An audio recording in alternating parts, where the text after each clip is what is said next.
Եթե Երևանը Հայաստանի անվտանգության վերաբերյալ սպառնալիք տեսնի, հանրության հետ կկիսվի, լրագրողների հետ ճեպազրույցում։ Լրագրողների հետ ճեպազրույցում վստահեցրել է անվտանգության խորհրդի քարտուղար Արմեն Գրիգորյանը։ Ընդգծելով, որ սահմանային իրավիճակի հետ կապված պաշտպանության նախարարությունը պարբերաբար տեղեկություն է տրամադրում եւ հերքում հրադադարի խախտման վերաբերյալ Բաքվի կեղծ հայտարարությունները, Գրիգորյանն ասել է, որ Երևանը շարունակում է աշխատել սահմանային միջադեպերի հետաքննության մեխանիզմ ստեղծելու Բաքվին արած իր առաջարկի շուրջ։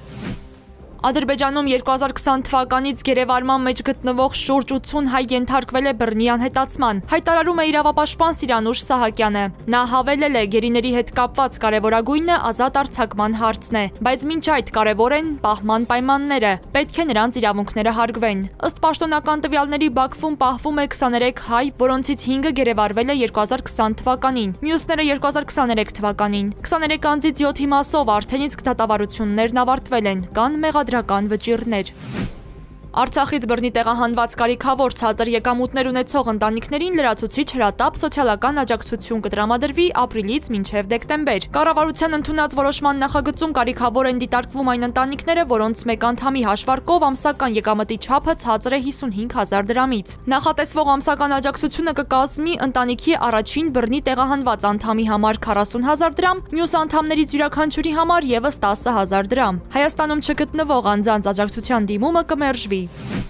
Իրանը կարող է դադարեցնել համագործակցությունը ՄԱԿ-ի միջուկային գործակալության հետ, եթե արտաքին սպառնալիքները շարունակվեն, հայտարարել է Իրանի գերագույն առաջնորդ Ալի Խամենեիի խորհրդականը։ Այն բանից հետո, երբ ԱՄՆ նախագահը կրկին զգուշացրել էր ռազմական ուժի կիրառման մասին։ Ալի Շամխանին հավելել է, Իրանին ռազմական հարձակման պայմաններում դնելը կարող է հանգեցնել զսպող միջոցառումների, ինչպիսիք են ատոմային էներգիայի միջազգային գործակալության տեսուչների արտաքսումը եւ նրա հետ համագործակցության դադարեցումը։ Դոնալդ Թրամփը նախորդին հայտարարել էր, որ Իրանի դեմ հնարավոր ռազմական հարվածի առաջնորդը կլինի Իսրայելը, եթե Թեհրանը չհրաժարվի իր միջուկային զենքի ծրագրից։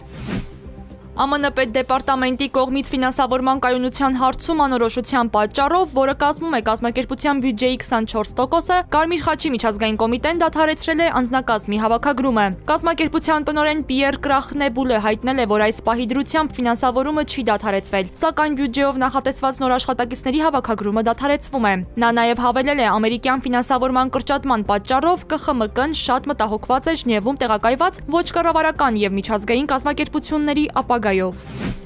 Եվրամիությունը 90 օրով հետաձգում է ԱՄՆ-ի դեմ նոր մաքսատուրքերի կիրառումը, հայտնել է Եվրահանձնաժողովի նախագահ Ուրսուլա ֆոն դեր Լեյենը։ Ըստ նրա, Բրյուսելն այս քայլին կդիմի ավելի քան 7 տասնյակ պետությունների դեմ ամերիկյան մաքսատուրքերը 3 ամսով սառեցնելու մասին Թրամփի հայտարարությանն ի պատասխան։ Լեյենի խոսքով ցանկանում են հնարավորություն ստեղծել բանակցությունների համար, բայց եթե դրանք հաջողությամբ չավարտվեն, հակաքայլերը ուժի մեջ կմտնեն։